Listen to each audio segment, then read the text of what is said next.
নমস্কার, astro guidance অনুষ্ঠানে আপনাদের সবাইকে অনেক অনেক স্বাগত জানাচ্ছি এবং এই অ্যাস্ট্রো গাইডেন্স অনুষ্ঠান নিয়ে গিয়ে চলা কিছু নতুন বিষয় নিয়ে জানা অবশ্যই বলবো এবং এমন কিছু বিষয় এই অনুষ্ঠানে আলোচনা করা হয় যেগুলো আমরা স্বাভাবিক জীবনযাত্রায় হয়তোবা নিজেদের মনের ভিতরে ওই কোশ্চেনগুলো তৈরি হয়, জিজ্ঞাসাগুলো তৈরি হয়, কিন্তু ঠিক কোথায় উত্তর পাবো আমরা বুঝি না। অ্যাস্ট্রো গাইডেন্স অনুষ্ঠান হচ্ছে সেই অনুষ্ঠান। এত সুন্দর আজকে বিষয়বস্তু আমি দেখছিলাম যে একটি মানুষের মৃত্যু হয় যখন, দেহের মৃত্যু যখন হয় তখন আমরা সকলে চোখের জল ফেলি, কাঁদি, কিন্তু একটি মানুষের যখন মনের মৃত্যু হয় তখন সেই মানুষটিকে নিজেকেই কাঁদতে হয়। কেন আমরা আজকে এই ব্যাখ্যায় আসবো এবং অবশ্যই এই অ্যাস্ট্রো গাইডেন্স মানেই যার উদ্বর্থ প্রতিকার প্রতিবিধানে আজকে মানুষ যে কোনো সমস্যা থেকে বেরিয়ে আসতে পাচ্ছেন খুব সহজেই। বাকসিদ্ধ মাতৃ সাধক শ্রীরামকৃষ্ণ আমাদের সঙ্গে, অনেক অনেক স্বাগত তাদেরকে অনুষ্ঠানে আসার জন্য। নমস্কার, আমার সকল দর্শক বন্ধুদের প্রণাম জানাই, আমার আরাধ্য দেবী তারামাকে প্রণাম জানাই, আমার জন্মদাত্রী পিতা মাতা এবং আপামোর যত মা বাবার বয়সী যারা আছেন তাদের সকলকে আমার প্রণাম জানিয়ে, আমার গুরুদেবকে প্রণাম জানিয়ে, বাচ্চাদের ভালোবাসা জানিয়ে আজকের অনুষ্ঠান শুরু করছি। যে বিষয় হচ্ছে মন। মন আপনাকে সবথেকে বড় শিক্ষক হচ্ছে মন। সেই মনকে আপনাকে তৈরি করতে হবে ইন্দ্রিয়ের দ্বারা, মনকে বশীভূত করতে হবে। আপনি যেটা পাচ্ছেন না তার জন্য দুঃখ পেয়ে লাভ নেই, অতীতে যেটা হয়ে গেছে সেটা নিয়ে ভেবে লাভ নেই, শুধু বর্তমানটাকে নিয়ে ভাবতে হবে। আগামী দিন আপনি থাকবেন কি থাকবেন না তার গ্যারান্টি নেই। তাহলে এই যে বর্তমান সময়ে আমাকে সঠিকভাবে চলতে হবে। কিভাবে চলতে হবে? 2026 সাল অনেকের জন্য খুব ভালো সময় আসছে, আর কিছু কিছু রাশির জন্য 2026 সালে একটু অর্থক্ষতি, শারীরিক সমস্যা এবং পারিবারিক অশান্তি কিছু রয়েছে। তার জন্য আমি একটা সিস্টেম করেছি, যারা আমার কাছে আসতে পারছেন না, যে 2026 সালে আমাকে একটু ফোন করে রাশিটা লগ্নটা বলে যদি বলেন, তাহলে আমি একটা জিনিস তাকে পাঠিয়ে দেব, সেটা তিনি রেখে উপকৃত হতে পারেন। এটা সম্পূর্ণ বিনামূল্যে। বাহ। সেই সম্পূর্ণ বিনামূল্যে আমি দিচ্ছি। তার কারণ হচ্ছে অনেকে বলেন যে আমি আপনার কাছে যাব, কেন যাব? আমি সবসময় বলি, প্রয়োজন না হলে আপনি জ্যোতিষের পরামর্শ নেওয়ার কোনো দরকার নেই। কারণ আপনি যেটা আপনার বুদ্ধি বিদ্যা দিয়ে, শক্তি দিয়ে আপনি করতে পাচ্ছেন না, তখন আপনি একবার আমার কাছে আসুন। যখন আটকে যাচ্ছেন, আপনার সমস্ত বিদ্যা, বুদ্ধি, বিবেচনা, সমস্ত শক্তি লাগিয়েও যখন আপনি আপনার জীবনের জট খুলতে পারছেন না, তখন একবার আমার কাছে আসুন না, দেখি কি করা যায়। একদম। আমরা আসবো, যে বন্ধু রয়েছেন আমাদের। হ্যালো হ্যালো হ্যালো, হ্যাঁ নমস্কার, কে বলছেন? নমস্কার, আমি দমদম থেকে কথা বলছি দিদি। আচ্ছা, আমি নামটা একটু বলতে ইচ্ছুক নই, বাট আমি দমদম থেকে কথা বলছি। আমি দীর্ঘদিন দাদার অনুষ্ঠান ফলো করি, কিন্তু লাইন পাওয়া যায় না এবং যাওয়ার সৌভাগ্য এখনো হয়নি। বাট ওনার অনুষ্ঠান আমার অত্যন্ত ভালো লাগে। আজকে হয়তো ভেরি গুড লাক যে আমি লাইনটা পেয়েছি। আর আপনার সম্বন্ধে জানবেন?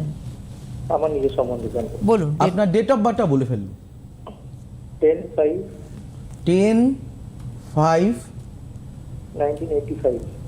একটু জোরে বলবেন। 1985, 1985।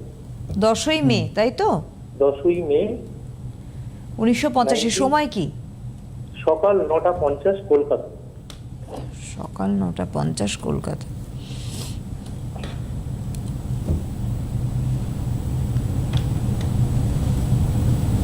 অনুষ্ঠান তো দেখেনি।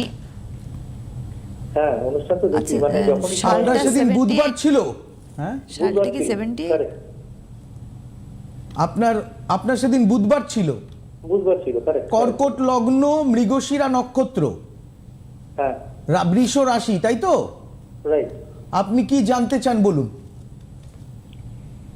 দাদা, আমার একটু প্রফেশনাল ব্যাপার নিয়ে এবং আমার আগামী দিনে কি আছে না আছে, মানে ভালো হবে কি মন্দ হবে, আর আরেকটা হচ্ছে আমার মানে ব্যক্তিগত জীবনটা খুব প্রচন্ড ডিস্টার্ব, মানে সেটা কোথায় গিয়ে দাঁড়াবে সেটা আমার জানার খুব দরকার আছে। দেখুন, বর্তমানে আপনার শনির দশা চলছে, বুঝলেন? হ্যাঁ, প্রথম কথা, চোখ কান নাক বন্ধ করে আপনাকে প্রতি মুহূর্তে কর্ম করে যেতে হবে, ফলের কথা চিন্তা না করে। হুম, এবং আপনি ফ্যামিলি লাইফেও সুখী থাকবেন না, এবং নানা রকম অশান্তিতে আপনি জর্জরিত হয়ে থাকবেন। সেটা তো আছে। এবং আপনার স্ত্রীও ভালো মহিলা আর আপনিও ভালো মানুষ, কিন্তু বিষয় হচ্ছে একটা ছিপি যেমন বোতলের আরেকটা ছিপির বোতলে যেমন প্রযোজ্য নয়, তেমনি দুজনের কিন্তু মানে চলাফেরা, আপনিও 100% সৎ, আপনার মিসেসও 100% সৎ। তো বিষয় হচ্ছে এখানে যে আপনারা দুজনেকে সহ্য করতে পাচ্ছেন না, এক। নাম্বার 2 হচ্ছে আপনাকে নানা রকম সন্দেহ করছে, 2। নাম্বার 3 হচ্ছে আপনি মানসিকভাবে এতটা, আপনার মধ্যে একটা শিল্পী সত্তা আছে, আপনি মানসিকভাবে এতটাই বিপর্যস্ত হয়ে গেছিলেন, ভেবেছিলেন জীবনটাই রাখবো না। এবার আপনি এবার একটু শেয়ার করুন যা যা বললেন উনি। যা যা বললেন 100 ভাগ একদম ঠিক। কারণ আমি আমার মিসেসকে আমি বাজে বলছি না, সে তার দিক থেকে ঠিক আছে, বাট এই সন্দেহ বা এই ধরনের জাতীয় এতে এত দিনে দিনে, কারণ সন্দেহের আমরা সবাই জানি কোনো ওষুধ নেই, না, ঠিক এর কোনো কথা। রেমেডিও নেই। তো আচ্ছা আচ্ছা, আরেকটা কথা সুখবর আপনাকে দিয়ে দিই। না, তবে আমি নিজে একজন সঙ্গীত শিল্পী। আপনি যে বললেন শিল্পী সত্তা আছে, আমি আপনার কাছে স্বীকার করলাম। এর থেকে বেশি এখন বললে লাইভে আমার অসুবিধা আছে, আমি নিজে সঙ্গীত শিল্পী।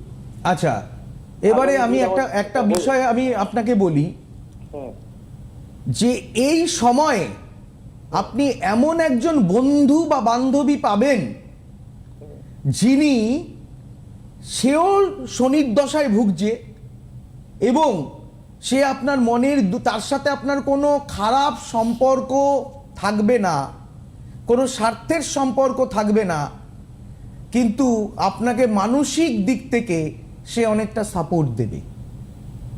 এরকম কি যোগাযোগ হয়েছে কিছু? বলবেন একটু। আছে আছে আছে, অনেকই স্বীকার করছি আছে, এবং we both are very honest. মানে আমাদের মধ্যে কোনো রকম বাজে সম্পর্ক বা একদম কিছু নেই, আমরা একে অপরের পরিপূরক বলতে পারেন, কিন্তু কোনো নোংরামি বা বাজে সম্পর্ক নেই।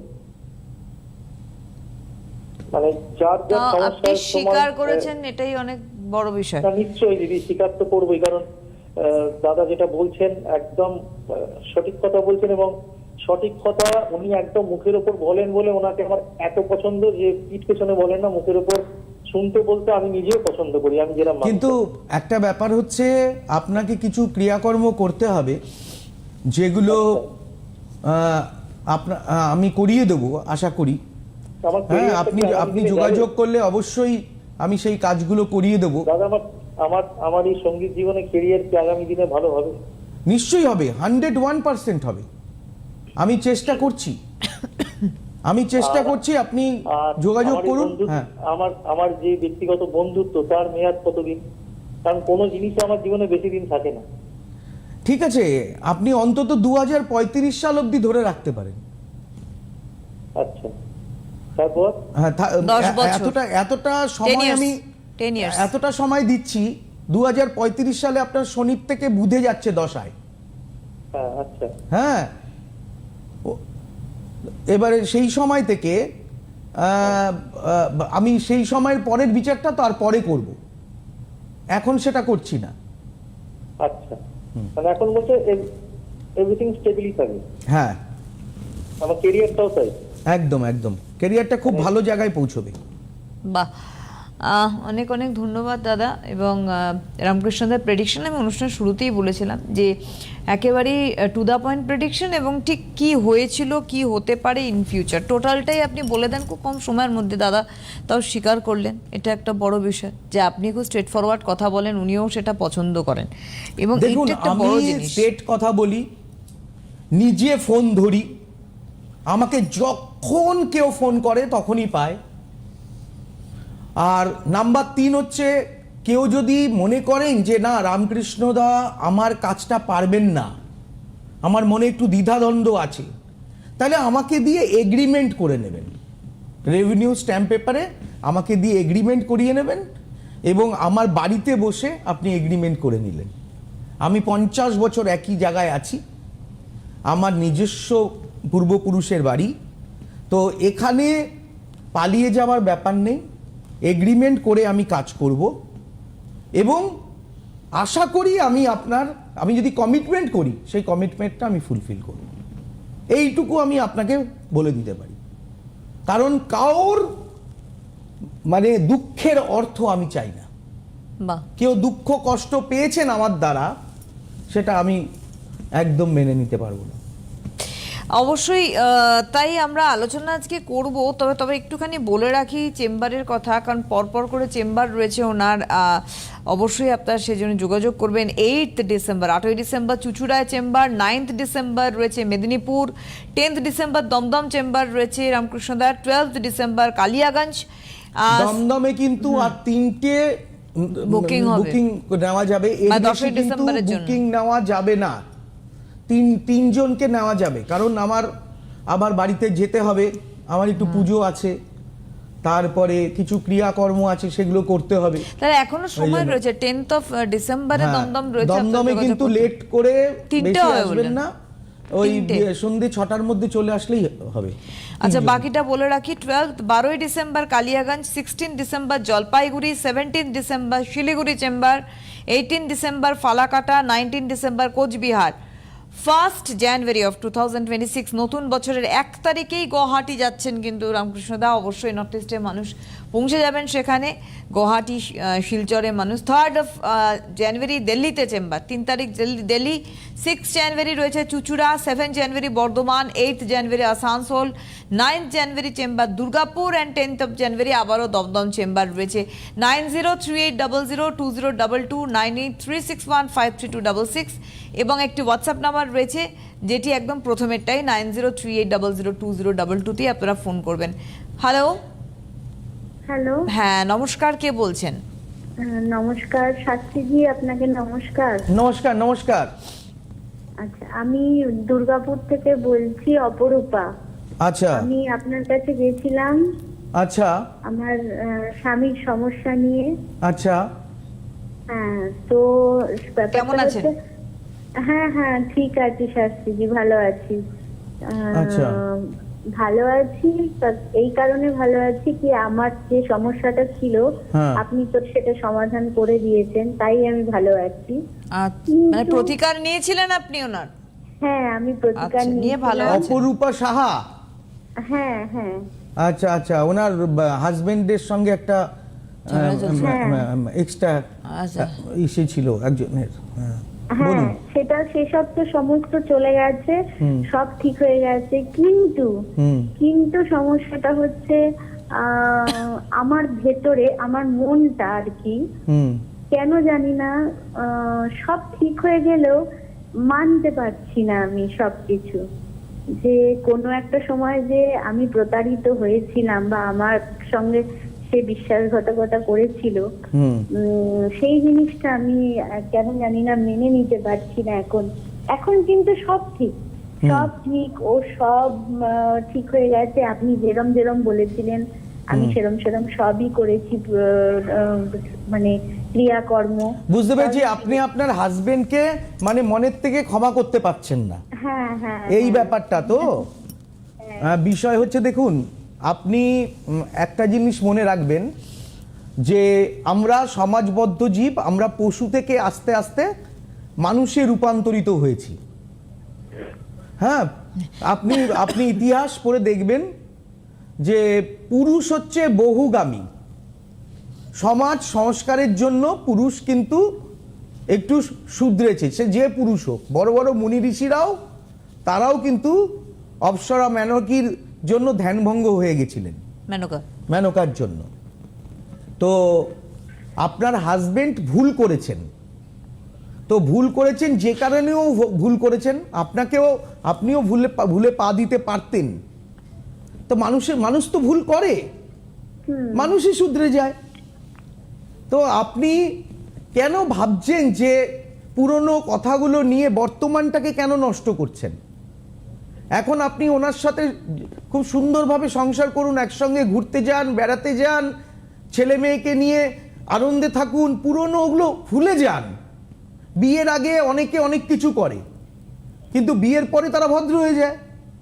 তো আপনি মনে করুন না এটা বিয়ের আগেই হয়েছে, এই বিষয়টা আপনার মনের থেকে এড়িয়ে দিন। আর আপনি তারাপীঠে একদিন আসুন, আপনাকে একটু হোম যজ্ঞ করার প্রয়োজন আছে। আপনার যে নেগেটিভিটি গুলো ওগুলো কাটানোর প্রয়োজন আছে।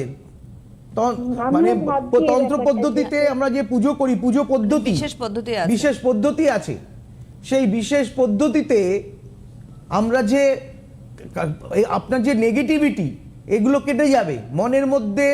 আর আরেকটা কথা হচ্ছে, একটু জপ করুন দক্ষিণা কালী স্তোত্র কিংবা আদ্যা স্তোত্র। আমি যেদিন আমার রেকর্ডিং প্রোগ্রাম থাকবে সেদিন আমি আদ্যা স্তোত্র পাঠ করে শোনাবো। আপনি আদ্যা স্তোত্র পাঠ করুন।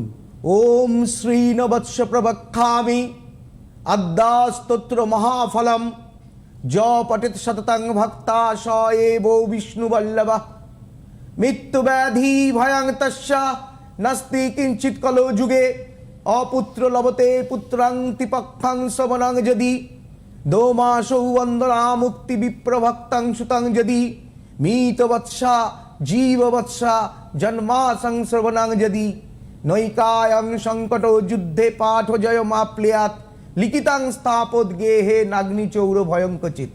যাই হোক, মন্ত্রটা পুরোটাই প্রায় তিন মিনিটের মন্ত্র। সেই মন্ত্রটা শুনবেন, ইউটিউবেও পেয়ে যাবেন। হ্যাঁ, ভালো ভালো কণ্ঠে আপনি পেয়ে যাবেন, শুনতে পারেন। শুনুন, ঈশ্বরের প্রতি ভক্তি শ্রদ্ধা রাখুন, পুজো করুন, ঠাকুরকে পুজো করুন, সংসারটাকে ঠিক করে রাখুন। হ্যাঁ, এসব মনে রাখতে নেই, জীবনে অনেক সময় অনেক কিছু ঘটে। হ্যাঁ, বুঝতে পেরেছেন? ভালো বোঝালেন রামকৃষ্ণদা, আর আপনাকেও অনেক অনেক ধন্যবাদ। এখানে date of birth, time place দেওয়ার আপনার কোনো প্রয়োজনীয় নেই। হ্যাঁ, আমি সব ঠিক করে দিয়েছি। আবার সুন্দর করে ঠিক করার পরে কেন ঘুরিয়ে ফিরে সেই নোংরাটা আপনি পরিষ্কার করার পরে, একটা নোংরা পরিষ্কার করার পরে আপনি আবার সেই নোংরাটা মনের নোংরাটা বের করতে হবে আপনার। আজকে বিষয়বস্তুর সঙ্গে ফোনটা খুব একদম মানে সমার্থক, কারণ আজকে বিষয়বস্তুর শুরুতেই বলেছিলাম যে দেহের মৃত্যু হলে মানুষ কাঁদে, অন্য মানুষ, আর মনের মৃত্যু হলে নিজেকেই কাঁদতে হয়। নিজেকেই। আপনি অপর্ণা দেবীর অবস্থা তাই। আপনি হ্যাঁ আছি, আপনি বলুন। হ্যাঁ হ্যাঁ, ওই আজকের টপিকটাই তাই, যে দেহের মৃত্যু হলে পাড়া প্রতিবেশী সবাই কাঁদবে, কিন্তু আপনার মনের মৃত্যু হলে শুধু আপনি গুমড়ে গুমড়ে কাঁদবেন। তাই কি না বলুন? আপনি কাঁদছিলেন তো গুমড়ে গুমড়ে, আর চিন্তা করছেন আমার কেন এটা হলো, আমার জীবনে কেন হলো, আমি কোথায় ওকে কম ভালোবাসলাম, এটা ভেবেছেন তো? যে আমি কোথায় ওকে কম ভালোবাসলাম। এত সহজভাবে বলছেন বিষয়টা। একটা কথা বলি, এত সহজ নয়, এটা একটা পড়াশুনোর বিষয়, বিস্তৃত পড়াশুনো, প্রচুর মানুষ দেখার অভিজ্ঞতা। ওই জন্য বলছেন হয়তো উনি সহজভাবে, কিন্তু যথেষ্ট অভিজ্ঞতা সম্পন্ন উনি বলেই এত সহজে আপনার প্রতিকার করিয়ে দেখুন আজকে আপনি ভালো রয়েছেন। এবার মনের বিষয়টা উনি কিন্তু প্রতিকারের কথা বললেন না, মনের বিষয়টা উনি বোঝালেন। অনেকে দেখবেন বাঘ ভূত ধরিয়ে ভূত ছাড়ায়, আপনি তার কাছে গেলে বলবে ও এই হ্যাঁ আপনার স্বামী তো, ব্যাস আবার আপনার মনের মধ্যে ঢুকিয়ে দেবে। তো বিষয় হচ্ছে মনের থেকে বের করুন, সৎসঙ্গ করুন, ভালো চিন্তা ভালো ভাবনা রাখুন। আর এটা হতে পারে না, নেগেটিভ একদম ভাববেন না। সব পরিষ্কার হয়ে গেছে, নোংরা পরিষ্কার হয়ে গেছে, সংসারের নোংরা পরিষ্কার হয়ে গেছে। এখন আপনি মানে শুদ্ধ হয়ে চলুন। কত বড় বড় পাকের মধ্যে সুন্দর এই মন্দির তৈরি হচ্ছে। কাউন্সিলিং সবসময় হয় না রামকৃষ্ণদা। আজকে একটা কাউন্সিলিং এ মানুষের জীবন ঘুরে, হ্যাঁ এখানে একটা কথা বলবো, রামকৃষ্ণদা বলে আমার একটা পরামর্শ মানুষের জীবন ঘুরে দিতে পারে। এটা তার সব থেকে বড় উদাহরণ আমার মনে হয় আজকে যেটা বললেন রামকৃষ্ণদা, খুব দামি আমার কথা একটা বললেন। ছোট্ট পরামর্শ, আমি যখন বসবো আপনার সঙ্গে, একটা ছোট্ট পরামর্শ, আপনি আনন্দ করতে করতে বাড়ি যাবেন, আনন্দ করতে করতে। আমি আছি তো, আমি যখন আপনার সঙ্গে আছি 24 ঘন্টা ফোনে আছি, দৌড়ে যদি বলেন বিপদে আছি, গাড়ি নিয়ে ড্রাইভার নিয়ে ছুটে চলে যাব। আমার সঙ্গে প্রায় 100-150 ছেলে রয়েছে, আমার শিষ্য যারা আমার স্কুলে পড়াশোনা করেছে, হ্যাঁ, তো প্রায় কয়েক লক্ষ আমার ভক্ত রয়েছে। আপনার চিন্তা কি আছে? আবার উপরে ঈশ্বর আছেন, মা আমার কথা শোনেন, বিশ্বাস করুন। আমার বাড়িতে একদিন আপনি আসবেন, দেখবেন আমার যে বাড়ির মা কথা শোনেন, কথা শোনেন। আপনি মানে ভাবতে পারবেন না যে কোন মানে জায়গায় আপনি এসছেন। কোনো তীর্থ, এই জন্য তো আমার মনে হয় না আমার কোনো তীর্থে যাওয়ার প্রয়োজন আছে। আমার তো বাড়িতে যে মা রয়েছেন আমার মন্দিরে, প্রতিষ্ঠিত মা। একদম প্রতিষ্ঠিত মা, একদম বাচ্চাদের মতো কথা শোনেন। তো আমি বলি মা তোমাকে এটা দিতেই হবে, দিতেই হবে, দিতেই হবে, বলতেই থাকি। একদমই তাই। আপনাদের আবারও বলি, আমাদের আলোচনার বিষয়বস্তুর কেন্দ্রিকভাবে আমাদের ফোনটা এলো অদ্ভুতভাবে। আমি শুধু বলতে যাচ্ছিলাম রামকৃষ্ণদাকে যে খুব সুন্দরভাবে। যাই হোক, আপনারা কিন্তু সঠিক সময়ে যোগাযোগ করুন, কারণ আমার মনে হয় সময়টা খুব কাজে লাগে। এই যে বালুরঘাট, গঙ্গারামপুর থেকে এখন সবাই কালিয়াগঞ্জ চলে আসছে। হ্যাঁ, কালিয়াগঞ্জের যে বাড়িতে আমি বসি, তারা আমার জন্য একটা দোতলা বাড়ি বানিয়ে দিয়েছে চেম্বার করার জন্য। চেম্বার করার জন্য। বলে দাদা 100 লোক বসতে পারবে আপনার এখানে। 12 তারিখ তো হ্যাঁ, কালিয়াগঞ্জ। অশোক সরকার বলে এটা তো আপনার বাড়ি দাদা, আপনি যখন আসবেন তখন আপনার জন্য কি খাবেন বলবেন। আসলে মানুষের উপকার হলে মানুষ মনে রাখে রামকৃষ্ণদা, উপকারই যদি না হলো তাহলে কেউ কাউকে মনে রাখে না। এটাও তো এই তো বাস্তব বিষয়। বগুলা থেকে ফোন করছে, দাদা কবে আসবেন আপনি? বগুলা থেকে, হ্যাঁ, আমি গাড়ি পাঠিয়ে আপনাকে নিয়ে আসছি।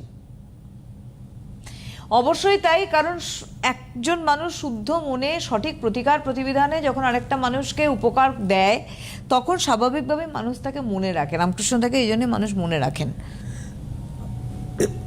এটা আমাদের জীবনে জোয়ার ভাটার মতো জীবনটা, একদিক ভাঙে একদিক গড়ে, একদম ভাবলে হবে না। একদম। আপনাদের বলে রাখি আবারও যে দেখবেন- 8 তারিখ চুচুড়ায় কিন্তু দেখা হবে দেখবেন রামকৃষ্ণদার সঙ্গে। বাউলরা মাঝে মাঝে এই গানটা করে, ছলো ছলো নয়নে হাসি মাখা বদনে, ছলো ছলো নয়নে হাসি মাখা বদনে, আনন্দ কাননে মোর হয় বিরাম, কালী বলো তারা বলো মন যে আমার, একবার কালী বলো তারা বলো মন যে আমার। আনন্দেই থাকতে হবে, একদমই আরাম তাই। নাম নিয়ে। আনন্দ, এই সুন্দর আনন্দের রেশ নিয়ে বিদায় নেব। অনেক ধন্যবাদ দাদাকে, ধন্যবাদ আপনাদের, নমস্কার। সুখবর, আপনাদের প্রিয় জ্যোতিষী রামকৃষ্ণ শাস্ত্রী অনলাইন কনসালটেন্সি করছেন। আপনাদের প্রতিকার এবং পরামর্শ ভারতবর্ষের বিভিন্ন প্রান্তে পৌঁছে যাচ্ছে। Online consultancy number 9038002022। Ramakrishna Shastri, আপনাদের সাথে, আপনাদের পাশে।